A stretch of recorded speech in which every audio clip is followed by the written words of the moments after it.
biblical reference there that we talk about as a model is that wonderful friendship of Ruth and Naomi. And I do think that we do need to turn to Scripture and find the richness of here is a mother-in-law and a daughter-in-law. And of course, I am a mother-in-law now, which is a role that sometimes, yeah, Laurie, we are. And CeCe, she's a new mother-in-law.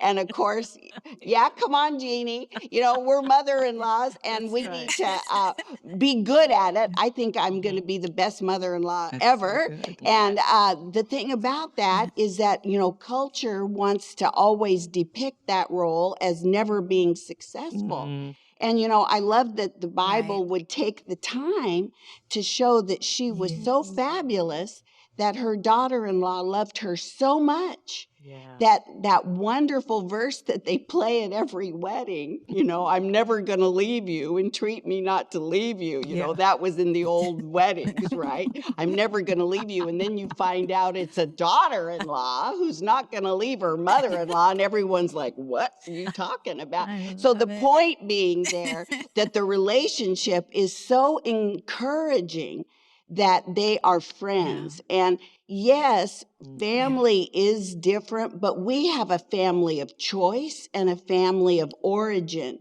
And I think it's important that that's what we have a conscious awareness of, that we all get a family of origin. And as Christian believers, we need to, yes, be kind and generous and take care of our family of origin, but we also have a family of choice. And that family of choice does need to bring energy to our life and needs to encourage us. But are we the person that needs to be the friend that's what CeCe was saying at the beginning. Am I the friend? And that's the Bible verse that we're talking about, Proverbs 18:24. A man who has friends must be friendly. And that really kind of hit me this, you know, as I was meditating on that verse.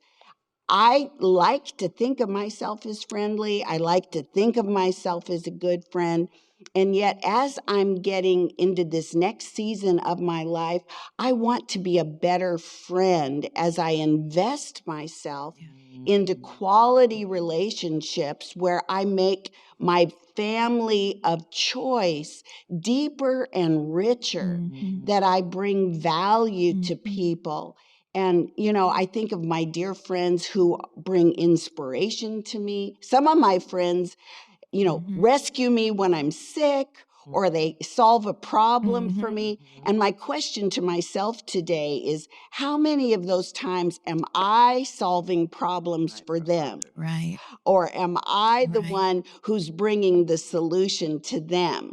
And I guess I just want to be that person more often, that they're calling me saying, hey, Robyn, you have an answer. So maybe that even helps me to be more generous with my time and with my answers. Well, I think those relationships that endure have a component like that. You know, they are a give and take. It's, I have a need and I can, you know, that you can meet. You have a need that I can meet. You know what I'm saying? It's like, I can do something for you and you can do something for me. It's a two-way street. And I think that the scripture, the friendship that you were just talking about, Naomi and Ruth, they were better together. She knew that with her mother-in-law, you know, that they could do more than by themselves, you know, because we were never created to be by ourselves. Now, personally, I have a little problem with asking. Okay. I think it comes from my mother, you know, so it's hard for me to ask my friends to do anything for me.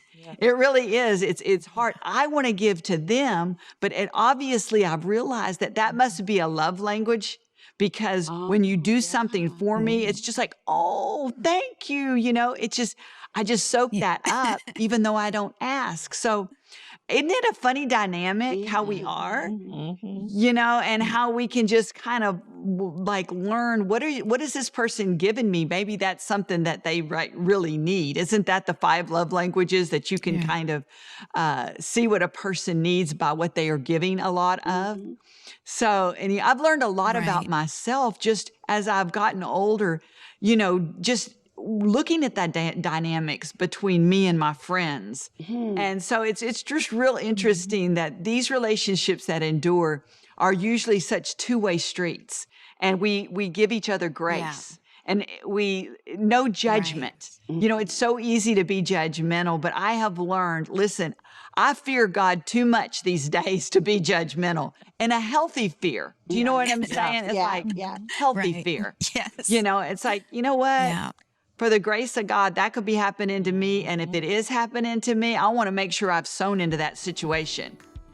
I hope you enjoyed this video. Subscribe today and you'll never miss a new upload. And don't forget to check out our Better Together shop. Thanks for being a part of our community.